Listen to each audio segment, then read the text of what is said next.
Създаване на Samsung акаунт. Здравейте, как сте? Леонардо Паева се връща с още едно видео, в което ви показвам стъпка по стъпка как да създадете своя Samsung акаунт. Така можете да свържете няколко устройства в един акаунт.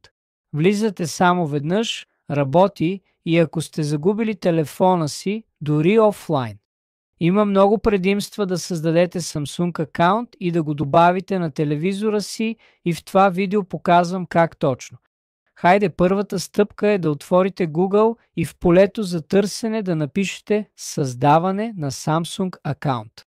Трябва да кликнете на първия сайт, който се появява account.samsung.com. Отивате на началния екран и кликвате горе на Създай акаунт. Тук трябва да се съгласите с условията и политиката за поверителност. Просто кликнете на Детайли, за да прочетете всичко. Първите две, приятели, са задължителни, другите са по избор. След това просто кликнете тук на Съгласен. Ще въведете имейла си, а тук долу ще създадете парола.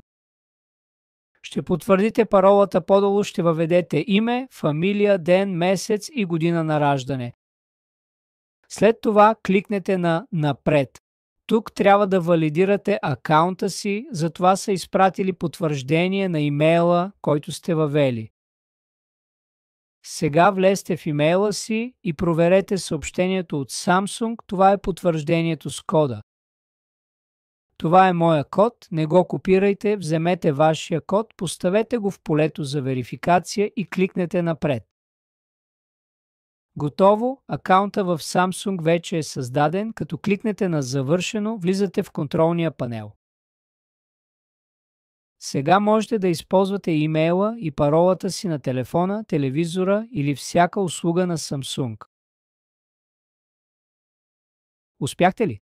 Напишете в коментарите по-долу. Абонирайте се за канала за още видео уроци. Аз приключвам до тук. Голяма прегръдка, бъдете с Бога. Благодаря.